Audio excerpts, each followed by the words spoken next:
Morgan, and now it's time for Ag on 8, where we dive into ag news impacting you. Well, first off, the EPA has given emergency approval for the summer sale of E15 gasoline. E15 is a high ethanol blend that's cheaper than regular gas. The U.S. Ag Secretary Brooke Rollins says the summer sale of E15 will provide immediate relief to consumers and drive demand for corn.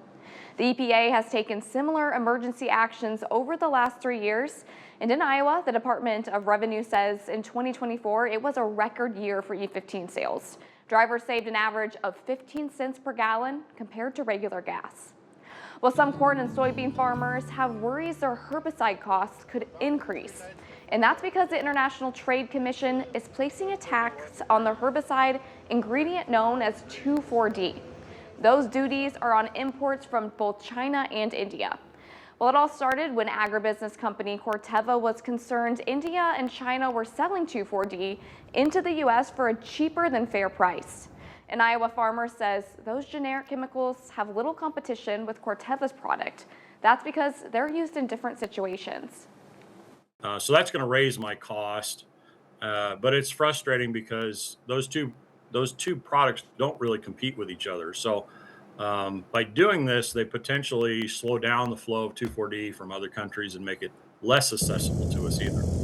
Well, Walton says it's actually illegal for farmers to use the generic chemicals for a certain type of soybeans. He fears his input costs will go up because of the change. Corteva is the sole supplier of 2,4-D in the United States.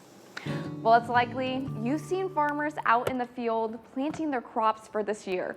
The latest USDA crop report says planting in Iowa is just a couple days ahead of schedule. 34% of corn has been planted and 25% of soybeans. Now across the river, Illinois has planted 16% of corn and 22% of soybeans. And now we're ready to hear firsthand how the fields are, and we're joined by farmer Phil Furr from Edgington. Phil, you are here today. Thanks for joining us. Morning. Yes. Well, we see you're in the shed right now, not in the tractor. Tell us, why is that? We had that moisture, rainfall at the end of last week, and it was ideal. We had a great planting window this spring, and April was really rewarding to farmers in this area of West Central Illinois. It was just a great window to get out and get the crops in the ground, and a lot of progress being made.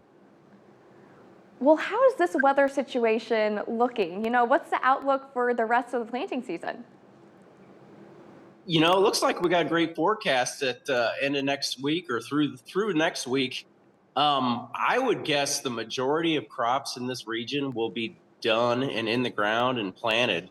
A lot of farmers already done. Personally, I'm about 95% done. Mid-April was really rewarding for farmers. Soil conditions were dry, and crop went in really fast. Little bit of rain last week was ideal, so we're sitting in a good position as far as planting progress. Yeah, so a good position. You're almost done is what it sounds like. How does this compare to other years?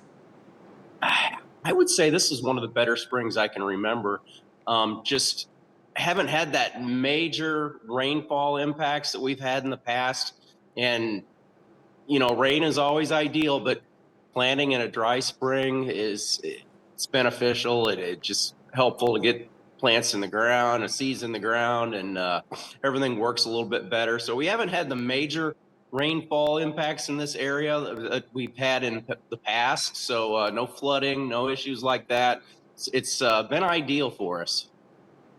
Well, now those seeds, a lot of them are in the ground, and I know we can't tell the future, but what do you expect this year? Do you have any major concerns?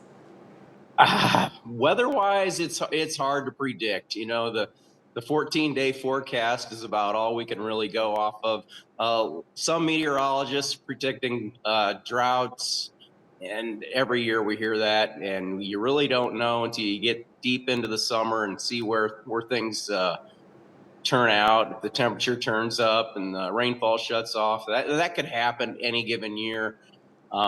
So we just have to be optimistic and plan for the worst and hope it all works out. So anyway. Well, I love your optimism there. Are there any diseases or crop health issues that are pretty prevalent in this area right now? Not so much right now. Like I say, dry soil conditions are really beneficial in the spring to get things into the ground.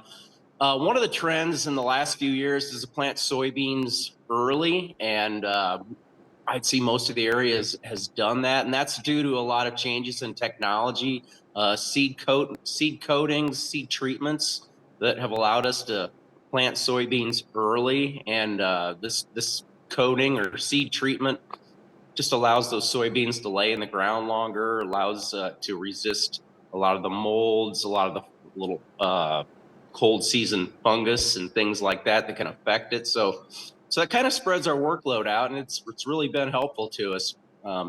Get that crop in the ground in early to mid-April, and I see a lot of farmers doing that across the Corn Belt. Well, Phil, any final thoughts here on the outlook on planting season? No, I think people are going to get wrapped up this week. It looks to be a good spring. Well, great. Well, we appreciate you taking a few moments this morning to talk with us and wish you the best of luck. Okay, thank you. Well, now tune in tonight to our streaming app. There you'll find the extended version of Ag on 8. Dave from earlier will be back sharing about another fertilizer farmers are also keeping an eye on. The 8 Plus app is free to download on your smart TV via Roku, Amazon Fire, or Apple TV.